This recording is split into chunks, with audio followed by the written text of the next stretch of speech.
messieurs, bonsoir. Merci d'avoir choisi RTI 1 pour vous informer. Voici les titres de ce 20h. Nous irons à Songhon où le peuple Atchan s'est réuni ce matin pour rendre hommage au président de la République pour ses actions de développement. Le Premier ministre Amadou Gon Coulibaly y a pris part. Il a été intégré à une génération, la génération d'Ougbo Dougba.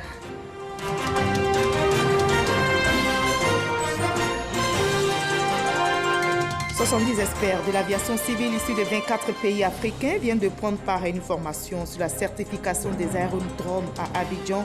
Ces experts ont été formés sur les normes de sûreté afin d'aider les aérodromes à obtenir la certification américaine. La Côte d'Ivoire se prépare à célébrer le 7 août prochain le 58e anniversaire de son indépendance. Les forces de l'ordre s'activent pour le défilé. Les préparatifs de l'indépendance s'accélèrent du côté de la capitale politique ivoirienne. À Yamoussoukro, armée et civile s'attellent à la réussite de l'événement. Enfin, en République démocratique du Congo, les électeurs se préparent à élire leur président le 23 décembre prochain. L'opposant Jean-Pierre Bemba est en lice pour ce scrutin. De retour au pays après son acquittement par la CPI, il est arrivé à Djemena, son fief, ce samedi 4 août. Soyez les bienvenus sur RTI 1. À quelques jours de la célébration du 58e anniversaire de la Côte d'Ivoire, nous vous proposons ce soir dans la page culture une comédie musicale sur la vie du père de la nation ivoirienne, Félix Houphouët-Boigny. Son combat contre le travail forcé, la marche vers l'indépendance, son amour pour son épouse Marie-Thérèse. L'histoire de Houphouët est ainsi racontée pour la première fois en musique. Et c'est une œuvre du journaliste écrivain ivoirien Serge Billet. Bonsoir Serge. Bonsoir Marie-Laure. Alors, vous avez réalisé des films documentaires comme celui sur les Bonnies de Guyane. Vous avez aussi écrit des livres comme « Et si Dieu n'aimait pas les Noirs » ou « Noirs dans les camps nazis ». Mais pour parler de la vie de Houphouët, vous optez pour la comédie musicale. Pourquoi ? Disons que j'ai la chance d'avoir plusieurs cordes à mon arc. Je suis aussi musicien. Depuis des années, j'écris des chansons pour les plus grands artistes antillais comme Jocelyne Berroir et Yves Vergal, ou pour les artistes africains aussi. Et donc, je pensais que c'était important de mettre aussi la musique au service, quelquefois, de l'histoire. Les jeunes générations, quelquefois, entendent mieux les choses comme ça. Et c'est dans cet esprit-là que j'ai déjà écrit donc 2 comédies musicales, dont une sur Nelson Mandela qui a été jouée au Casino de Paris, qui a connu un gros succès. Et après ce succès-là, en 2010, je me suis dit pourquoi pas ne pas s'attaquer à Houphouët-Boigny. J'ai mis 10 ans à l'écrire et voilà donc aujourd'hui le résultat. Et on va en parler justement puisque dans quelques jours, la Côte d'Ivoire va célébrer le 58e anniversaire de son indépendance. Vous nous en direz davantage dans la page culture sur cette comédie musicale. On va se retrouver exactement dans une trentaine de minutes. Nous partons pour Songhon, où le peuple Atchan s'est réuni ce matin pour rendre hommage au président de la République, Alassane Ouattara, pour ses actions de développement. Et vous allez le voir, le Premier ministre Amadou Gon Coulibaly y a pris part. Il a été intégré à une génération, c'est la génération d'Ougbo Dougba. Herman Guivet pour le reportage. Une fois, 2 fois, puis 3 fois. Le geste répété est hautement significatif. Amadou Gon Coulibaly appartient désormais à la famille Godouman, catégorie d'Ougbo Dougmon. Il reçoit ses attributs de chef, puis la Sawa, traduction le filet, qui étend son rayon pour rassembler. Par cette symbolique, il intègre la famille Atchan, le peuple Atchan qui rend hommage au chef de l'État, Alassane Ouattara, pour les multiples actions de développement engagées en leur faveur et la nomination de 2 de leurs fils, Tchakba Bogui Laurent et Dao Paulin Claude, appelé au gouvernement. Excellent Monsieur le Premier ministre, les Ivoiriens aspirent à la paix, le dialogue et la concertation. Votre force sera d'être un chercheur de paix, un faiseur de paix, un défenseur de la paix. Dites au chef de l'État que le peuple Atchan est avec lui, le soutient. Et nous savons que nos préoccupations seront ses préoccupations. Nos ambitions, il les a déjà anticipées. Et que Dieu l'aide à réussir brillamment ce 2e mandat que Dieu lui a confié auprès des Ivoiriens. L'initiative est du gouverneur du district d'Abidjan, Robert Begré-Mambé. Cette cérémonie s'est déroulée dans la pure tradition Atchan. Honoré par cette attention particulière du peuple Atchan, le chef du gouvernement, Amadou Gon Coulibaly, a lancé un message de paix. Je suis venu ici à la demande et avec l'autorisation du président de la République pour venir prendre les forces nécessaires auprès du peuple haïtien pour conduire à la paix, au rassemblement des Ivoiriens. Je puis vous en donner l'assurance. Le président de la République tiendra tous les engagements pris en ce qui concerne le développement de vos localités. Oui, au regard de l'importante contribution du peuple tchaman à l'essor économique de notre pays, il n'a jamais été oublié et je peux vous dire, le peuple tchaman ne sera jamais oublié. Les 60 villages hatchans, tous représentés à cette cérémonie, ont tenu à rassurer de leur engagement à soutenir la vision de construction d'une Côte d'Ivoire émergente prônée par le président Alassane Ouattara. Et nous restons à Songono où notre reporter Manguivé a recueilli quelques réactions après la cérémonie d'hommage au président de la République. Nous les écoutons. Le peuple hatchan, n'est-ce pas, dans sa globalité, approuve sa politique et lui fait confiance pour continuer, n'est-ce pas, à porter le développement dans le village hatchan. Le Premier ministre Amadou Gon Coulibaly, nous l'avons appelé pour qu'il soit un des nôtres, puisque nous avons toujours été un peu pacifiques pour que, partant de là, il puisse répandre cela au niveau du gouvernement et à travers lui au niveau de toute la Côte d'Ivoire. Et sur place ici à Abidjan, ce sont 10 experts de l'aviation civile issus de 24 pays africains ont pris part à une formation sur la certification des aérodromes. Et ces experts ont été formés sur les normes de sûreté afin d'aider les aérodromes à obtenir la certification américaine. Il s'agit aussi d'aider les acteurs de l'aviation civile à moderniser leurs aéroports. Francis Boifo, le reportage. Ladies and gentlemen, passengers flight 7112 to New York City. Parmi les 53 plateformes aéroportuaires les plus modernes du continent et respectant les normes internationales d'aviation civile, figure l'aéroport international Félix Houphouët-Boigny d'Abidjan. Le processus de certification conduit par l'Autorité nationale d'aviation civile ANAC a duré 3 ans. Quand j'ai été nommé, 2 axes m'ont été indiqués. C'était la certification américaine de l'aéroport d'Abidjan et la certification de l'aéroport Félix Houphouët-Boigny. Ajoutez à cela la classification de l'ANAC en catégorie 1 EFA. Ce sont des défis qui ont été indiqués donc à l'ANAC. Le gouvernement a mis à disposition de l'ANAC des crédits pour le faire. Depuis la certification en avril 2017 de l'aéroport international Félix Houphouët-Boigny, les experts de l'ANAC sont sollicités à travers l'Afrique. Nous avons eu à faire appel à des experts de l'autorité de l'aviation civile de la Côte d'Ivoire qui étaient venus au Niger pour partager leur expérience et ceci nous a facilité la certification. Maintenir la certification OACI ou la certification américaine TSA des aéroports ou encore faire aboutir le processus de conformité aux normes internationales de sûreté et de sécurité pour l'ensemble des pays africains. C'est l'objectif de cette rencontre organisée par l'administration fédérale américaine de l'aviation civile et de l'OACI en collaboration avec l'ANAC Côte d'Ivoire. Plusieurs enseignements pour 70 participants provenant de 24 pays. Le service carburant avion que nous n'avons pas pu vraiment prendre en compte dans notre système de certification. Nous avons pu constater qu'il est vraiment important de le prendre en compte, soit maintenant ou après. La certification des aérodromes est un défi pour l'Afrique. 53 aéroports internationaux certifiés sur un total de 220 à travers le continent. Très loin de l'objectif de l'Organisation de l'aviation civile internationale OACI qui exige la certification de tous les aéroports. Et nous continuons notre voyage. Nous prenons cette fois-ci la direction de Yamoussoukro qui vient d'abriter le lancement du programme d'entretien routier 2018. Ce programme sera exécuté sur 4 mois et va prendre en compte le traitement de 4000 km de route sur l'ensemble du territoire ivoirien. Coût de ce programme, plus de 87 milliards de francs CFA et sera financé par le Fonds d'entretien routier. Le reportage de Mamadou Kwasi. Route coupée, pont cassé, voies impraticables, des situations identiques d'une région à une autre. Dans quelques mois, une solution sera apportée à travers le programme d'entretien routier, le PR 2018. Pendant 4 mois, 40 000 km seront traités pour un budget de 87,2 milliards de francs CFA. Le programme d'entretien routier va couvrir l'ensemble du territoire national et permettre donc d'entretenir tout le réseau primaire, secondaire et une bonne partie du réseau tertiaire. Le lancement de ce programme a mobilisé le corps préfectoral et les élus locaux, surtout les présidents des régions. Occasion pour le directeur général du FER, Fonds d'entretien routier, de rassurer les entreprises retenues du financement des réalisations bien faites. L'innovation que nous avons introduite porte essentiellement sur la convention que nous venons de signer avec le LBTP pour s'assurer que tous les travaux payés sont correctement exécutés à travers un rapport qui nous sera transmis pendant l'exécution des travaux.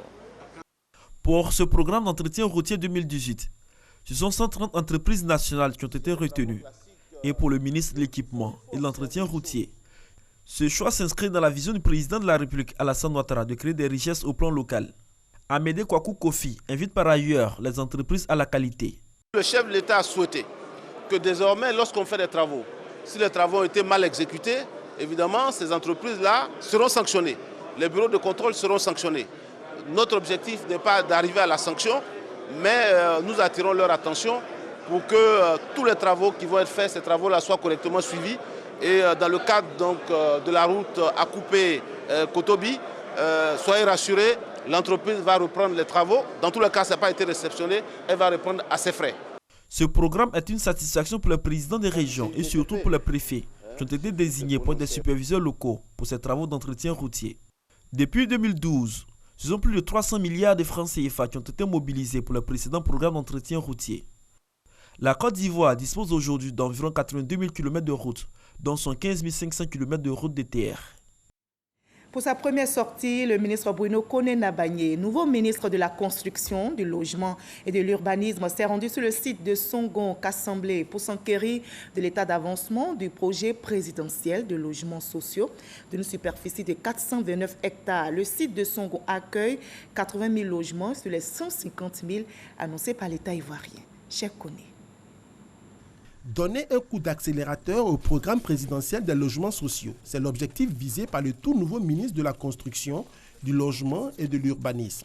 Ce projet, priorité du gouvernement, a prévu la construction de 60 000 logements sur la période 2012-2016 et 150 000 autres à la fin de 2020. Mais le bilan à mi-parcours reste mitigé. Nous sommes aujourd'hui dans un exercice justement de vérité. Nous sommes venus toucher du doigt la réalité de l'avancement de ce projet. Nous nous rendons compte que nous sommes relativement loin des promesses qui ont été faites.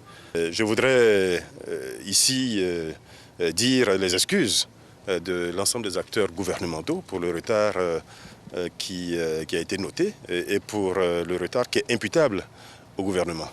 Tout n'est pas parfait, nous sommes ici pour le reconnaître et justement pour retourner prendre des dispositions afin que la situation change.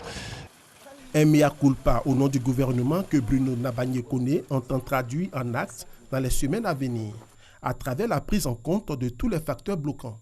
Pour que le logement soit vraiment social, pour qu'il soit rendu accessible à la majorité de nos concitoyens, l'État doit faire un effort. L'État s'est engagé à faire un effort. Nous allons vraiment tout faire pour que dans les prochains mois, certains puissent commencer à habiter ici et que rapidement, le retard qui a été pris soit entièrement rattrapé. C'est en 2013 que le programme présidentiel de construction de logements sociaux et économiques a été lancé. L'État ivoirien a fait le choix stratégique d'avoir recours à des opérateurs privés pour stimuler l'investissement privé. À ce jour, on estime en Côte d'Ivoire à environ 400 000 unités le déficit annuel en logement. Dans l'actualité judiciaire en Côte d'Ivoire, recherché depuis la publication d'une première vidéo dans laquelle il appelait à la haine, au tribalisme, Ngouran Kofi Konan, Israël, a été interpellé mercredi dernier à Agboville pendant qu'il réalisait une deuxième vidéo en direct sur les réseaux sociaux.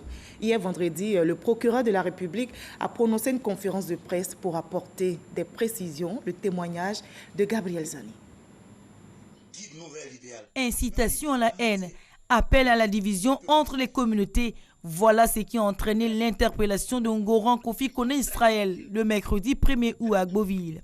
Monsieur Ngouran Kofi Konan Israël tient en effet des propos à caractère tribaliste, xénophobe et incitant à la haine. Le parquet mettra tout en œuvre pour rechercher, interpeller et traduire devant les juridictions répressives tous ceux qui tiendront des propos tribalistes, xénophobes et haineux afin de leur faire subir la rigueur de la loi pénale. Ungoran Kofi Koné Israël a été arrêté pendant qu'il réalisait sa deuxième vidéo en direct sur le réseau social Facebook. Mais une première vidéo l'avait déjà signalé auprès des services de police. Ses propos sont jugés tribalistes, xénophobes par le procureur de la République Richard Adou qui a tenu à faire des précisions. À la faveur de réunions politiques sur les réseaux sociaux et même à l'occasion de certaines cérémonies, des personnes tiennent des propos incitant au tribalisme et à la xénophobie qui sont de nature à troubler gravement l'ordre public et à occasionner des conflits communautaires. Le parquet rappelle que ces actes constitutifs d'infractions prévues et punis par les articles 200 et 201 du Code pénal sont passibles de peine d'emprisonnement et d'amende.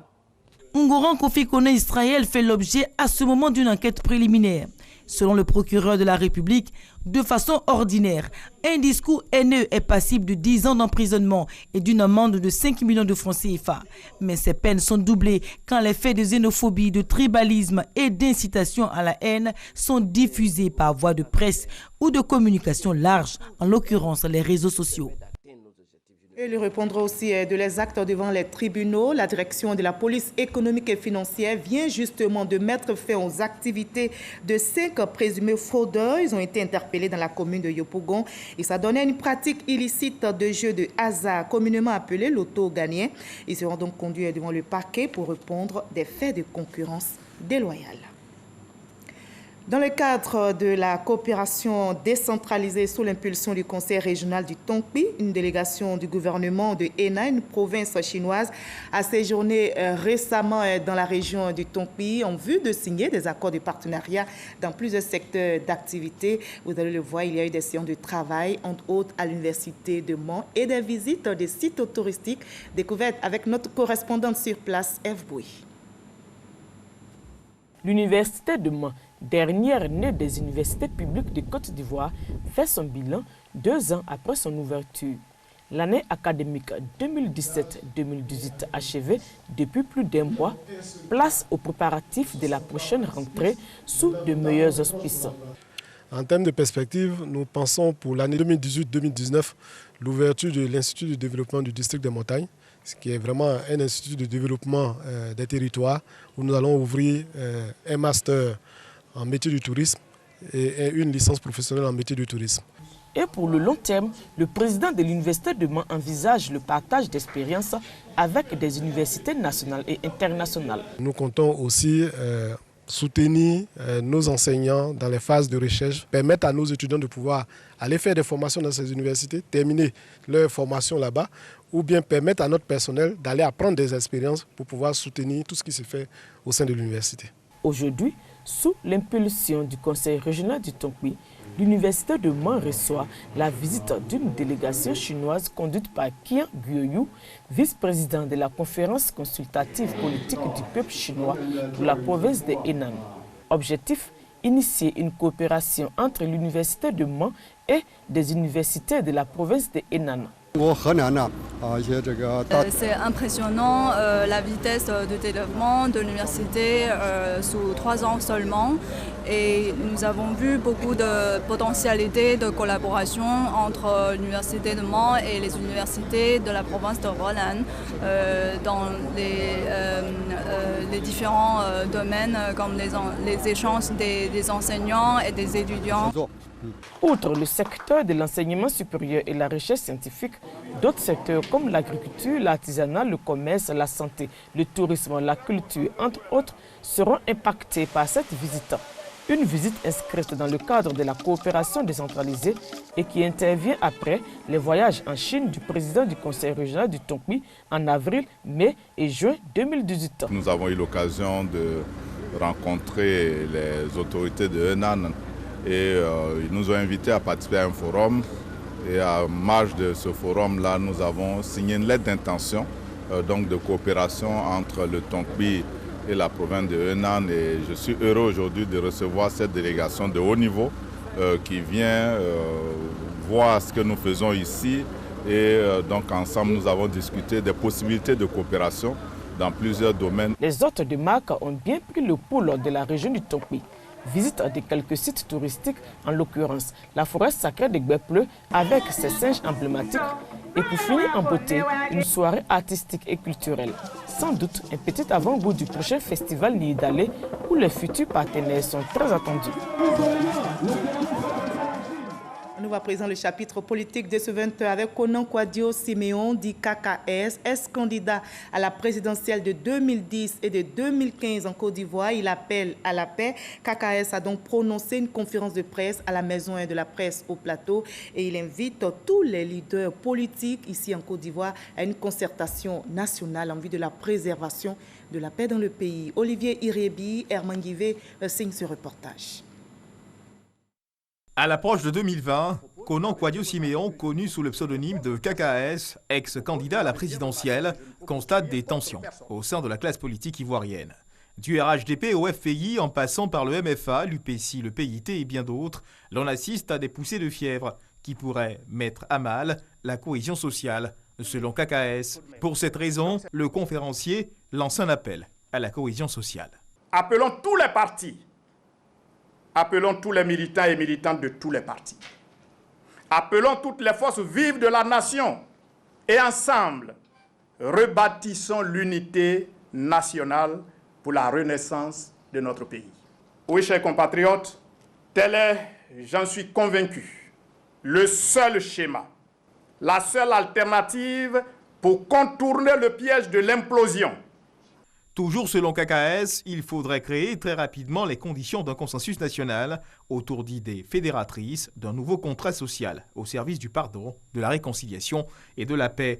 Après ses échecs aux présidentielles de 2010 et 2015, Konan Kwadio Siméon est désormais à la tête d'une organisation politique dénommée Initiative pour la paix en Côte d'Ivoire. Et toujours sur le terrain politique, la secrétaire générale adjointe du RDR, chargée des associations, ONG et groupements de femmes, a tenu cette semaine une rencontre avec les présidentes du Rassemblement des femmes républicaines. C'était au siège du RDR à Cocody, rue Le Pic. Cette rencontre avait pour but d'informer et d'organiser les femmes du Rassemblement des républicains en vue de sonner la mobilisation des militants sur l'importance du parti unifié. Olivier Iriebi, Herman Guivet. Les présidentes de section du Rassemblement des femmes républicaines RFR, prêtes à investir le terrain pour le parti unifié. En vue d'une meilleure préparation, elles ont été conviées à une réunion d'information et d'organisation, rencontre initiée par la secrétaire générale adjointe en charge des associations et groupements des femmes au RDR. Une initiative visant à organiser les représentantes locales des femmes du parti dans le cadre de la promotion du parti unifié dans leurs différentes régions du pays. Les femmes des partis politiques, membres du RHDP, parti unifié, les femmes des associations, les femmes des ONG, les femmes de tout groupement féminin, en un mot, qu'elles ratissent toutes les femmes pour la mobilisation autour du président Alassane Ouattara pour le parti unifié RHDP. Nous ne voulons pas de divorce, tout en demandant au président du RHDP, parti unifié, de continuer le dialogue avec son frère aîné, le président Henri Konan Bédié. Une mission jugée nécessaire par les présidents RFR qui s'engagent à la mobilisation des populations de leur circonscription pour le RHDP unifié. Pour aider les femmes à réussir leur mission auprès des militants et sympathisants des partis membres du RHDP, le Rassemblement des oufouettistes pour la démocratie et la paix, les responsables des structures du RFR ont reçu le soutien technique des cadres du RDR. Hors de la Côte d'Ivoire, en République démocratique du Congo, les électeurs se préparent à élire leur président le 23 décembre prochain. L'opposant Jean-Pierre Bemba est en lice pour la magistrature suprême. De retour au pays après son acquittement par la CPI le 8 juin dernier, il est arrivé à Djemena, son fief, ce samedi 4 août. Il doit se recueillir sur la tombe de son père avant de quitter la ville demain dimanche. La Côte d'Ivoire se prépare donc à célébrer le 58e anniversaire de son indépendance. En prélude à l'événement, des artistes ont rendu hommage au chef de l'État. Pension aux artistes, assurance maladie pour leur garantir une bonne santé, Grand Bassam, patrimoine mondial de l'UNESCO, restructuration du Buruda, bureau ivoirien du droit d'auteur. Ce sont là Quelques actions posées par le président de la République pour dynamiser le secteur culturel en Côte d'Ivoire. En reconnaissance, les artistes lui rendent hommage au Palais de la Culture de Treichville. La reconnaissance pour nous est un acte divin.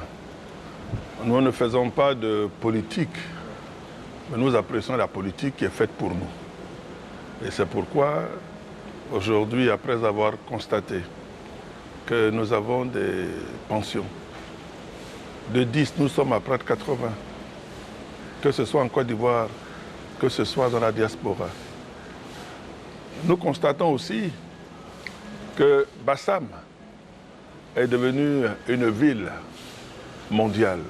Le Zaouli, danse traditionnelle, est la manifestation même de l'intérêt que le président porte aux arts traditionnels.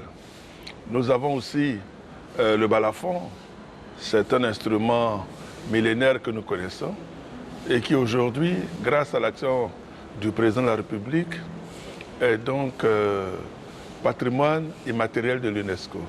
Un illustre invité pour cet hommage au chef de l'État, Salif Keïta. Je suis venu comme invité spécial des artistes ivoiriens et de la diaspora pour remercier le patron pour tout ce qu'il a fait pour les artistes. Quand on aime son métier, on fait du bon travail. Et quand on fait du bon travail, il y a des bonnes personnes comme le président de la République qui reconnaissent ta valeur. Le Domingo de la musique africaine profite de l'occasion pour exhorter tous les Africains à œuvrer pour la paix. L'hommage au président de la République est prévu ce dimanche au Palais de la Culture de Treichville à 10h.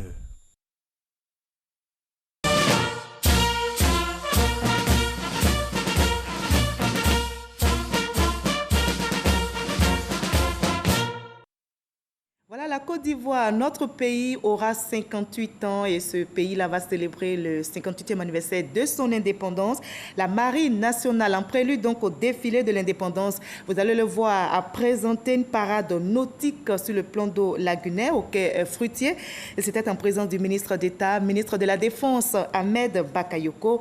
Les marins ont présenté le matériel et démontré leur savoir-faire. Plan d'eau lagunaire. Exercice d'entraînement tactique et de manœuvres navales dénommé parade nautique pour mettre en évidence les matériels majeurs et les savoir-faire des marins.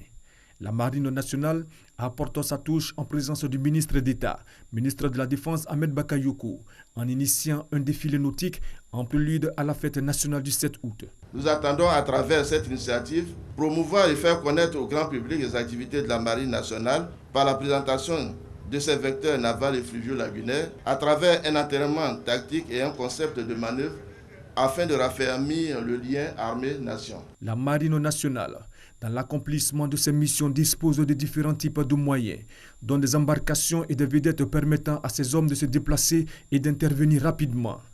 Des passages d'ensemble, des unités qui manœuvrent à des distances relativement très proches les unes des autres, dotées d'un équipage de 17 personnes et pouvant naviguer jusqu'à 3000 km.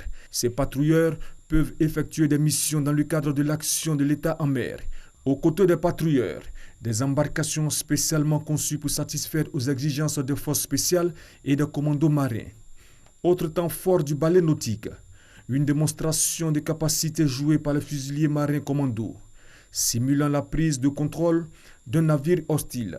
En effet, un navire présent dans les eaux ivoiriennes est suspecté de mener des activités illicites.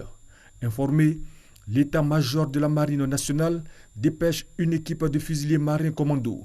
L'assaut est donc donné. Les fusiliers marins prennent leurs dispositions et font appel au renfort. Une action de force menée leur permet de prendre le contrôle. Un colis jeté par les occupants du navire suspect sera récupéré par les plongeurs de la marine.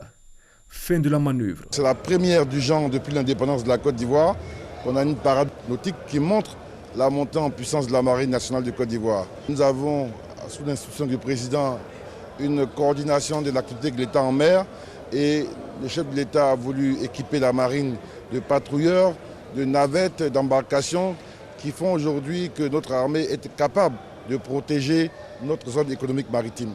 La Marine nationale est une composante des forces armées de Côte d'Ivoire. Elle remplit des missions de défense et services publics comme la surveillance et la défense des approches maritimes, le transport et l'appui aux autres composantes armées. Les forces de l'ordre s'activent donc pour leur défilé. Les préparatifs de l'indépendance du côté de Yamoussoukro, la capitale politique ivoirienne, s'accélèrent. À Yamoussoukro, donc, armée et civile s'attellent à la réussite de l'événement. On m'écoute, on me regarde. Point final. On va reprendre une dernière fois. Repos. Attention. Yes. 2. Yamoussoukro, place Jean-Paul II. Nous sommes en plein cours de défilé militaire. Une soixantaine de jeunes filles et de femmes aux ordres du sergent-chef Lakoun Koulibaly. C'est la fête de l'indépendance. C'est vrai que c'est une fête militaire. Mais dès lors que les filles vont participer, quand même, il faut qu'ils aient le minimum pour pouvoir défiler devant les autorités. Donc c'est dans ce cadre-là que nous avons... C'est un groupe hétéroclite. C'est toute la communauté qui sont réunies. Comme les autres participants au défilé du 7 août, ces femmes ont à cœur de réussir leur mission.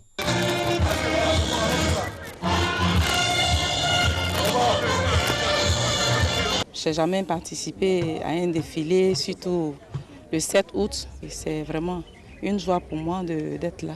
Sur le même boulevard, 300 hommes, tous corps confondus, répètent depuis un peu plus d'1 heure.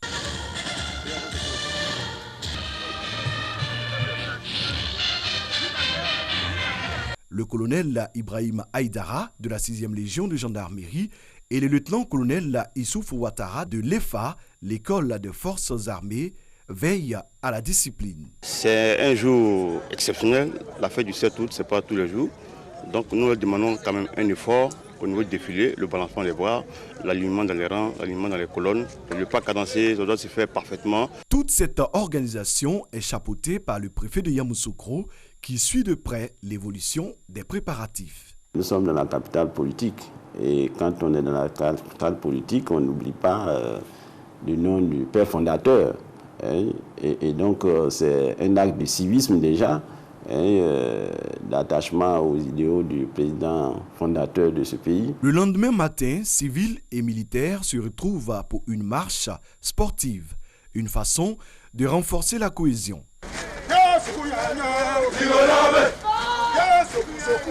Pour ce 58e anniversaire de l'indépendance de la Côte d'Ivoire, la salubrité doit être de mise. C'est pourquoi la directrice régionale de la salubrité, Chantal Afinkwasi, lance la semaine de la propreté. Le comité mis en place est dirigé par le préfet de Yamoussoukro. Lui et son équipe ont pour rôle de donner plus d'éclat à la capitale politique de la Côte d'Ivoire avant, pendant et après la célébration de l'indépendance. Et on arrive à l'entretien avec notre invité de la page culture. Nous vous retrouvons, Serge Billet. Et nous allons parler avec vous de la vie d'Houphouët-Boigny à travers la comédie musicale que vous venez de réaliser. Mais avant notre entretien, je vous propose de revoir ensemble la présentation de la bande-son de cette comédie musicale sur Houphouët avec nos reporters Chris Diomandé et Issa Tchonayeo. Moi qui n'étais qu'un seul canteur, moi, Félix Houphouët, merci du fond du cœur, ne vous décevez pas. Une comédie musicale d'1h30 pour retracer la vie de Félix Houphouët-Boigny, premier président de la République de Côte d'Ivoire. De sa lutte syndicale à l'accession à la présidence de la République, en passant par la diplomatie sur l'échiquier international, Serge Billet fait le tour de la riche carrière politique et syndicale du bélier de Yamoussoukro à travers une série de photos.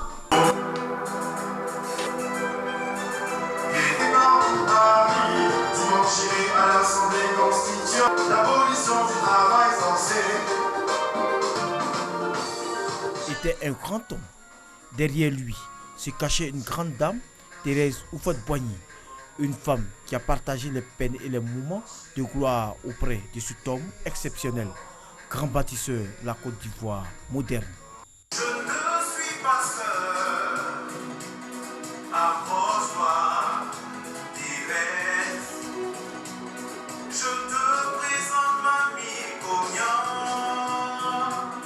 Journaliste écrivain Serge Billet Houphouët-Boigny restera à jamais gravé dans la mémoire des Ivoiriens.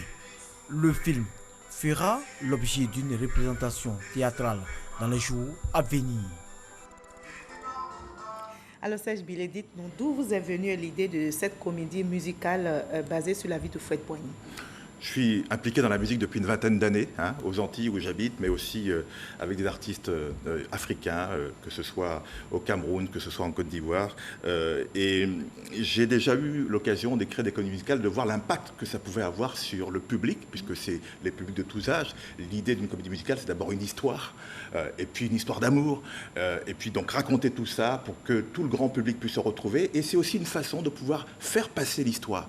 Et quand j'ai vu l'impact que ça pouvait avoir, lorsque j'ai fait ma première comédie musicale sur Nelson Mandela, d'abord à la Martinique, où c'était un très gros succès, en Guadeloupe, et ensuite on est monté sur Paris, je me suis dit ça pourrait être intéressant également de présenter aussi une comédie musicale aux Ivoiriens sur Houphouët-Boigny, et sur une période que moi j'aime particulièrement, celle qui va de 1946 à 1960, c'est la période d'Houphouët-Boigny que j'aime le plus. Et vous allez nous dire tout à l'heure ce qui vous a le plus marqué dans cette période de la vie d'Houphouët, mais avant, vous l'avez dit tantôt, c'est la troisième comédie musicale que vous réalisez, notamment après celle écrite sur Nelson Mandela. Dites-nous, qu'est-ce que vous guide dans le choix des personnages? Disons que moi, ce qui est important pour moi, parce que c'est un travail pluriel que je fais, je fais des films, je fais des livres, je fais de la musique et des comédies musicales.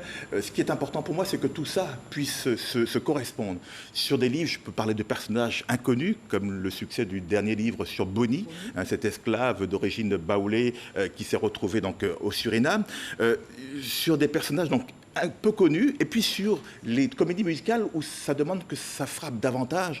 Là, on choisit des personnages plus connus, et Mandela, naturellement, parce que c'était quelqu'un qui m'émerveillait beaucoup, et puis Houphouët-Boigny, parce que ça fait partie de notre histoire. Moi, je suis le dernier journaliste à avoir interviewé Houphouët-Boigny en 1993, donc ça m'a marqué en tant que jeune journaliste. Quel que soit ce qu'on pouvait penser de Houphouët-Boigny, parce que quand on était étudiant, on était très critique à son égard. Il y avait les ombres, il y avait les lumières, mais il faut avoir du recul maintenant par rapport à ce personnage, et donc j'avais envie, justement, de pouvoir raconter une partie de sa vie parce que c'est important pour les jeunes générations. Alors donc vous dites c'est de 46 à 60 ce pan de la vie d'Houphouët que vous racontez. Alors qu'est-ce qui vous a marqué justement dans cette période de la vie d'Houphouët? C'est le combat et on l'ignore souvent. Houphouët-Boigny a pris beaucoup de risques pour les Ivoiriens. Moi qui ai beaucoup travaillé sur les archives, il a échappé à des attentats, ça on ne le sait pas toujours, il a risqué sa vie, il a failli être emprisonné, il a vécu dans la clandestinité et ce sont des choses qu'on ne sait pas, surtout quand on est jeune et puis qu'on a une vision quelquefois qui est un peu tronquée parce que les hommes politiques, quand ils parlent d'Houphouët, c'est toujours avec des arrière-pensées, donc on n'a pas vraiment le vrai fil de l'histoire.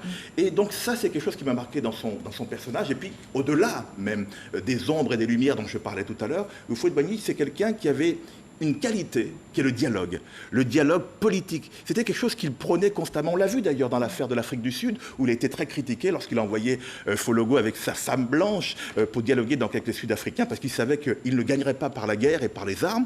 Et puis c'était quelqu'un aussi qui avait une certaine mansuétude, c'est-à-dire que quand il faisait des torts, il savait les réparer. C'était quelque chose qui était très fort chez lui. On l'a vu avec des gens comme Moquet,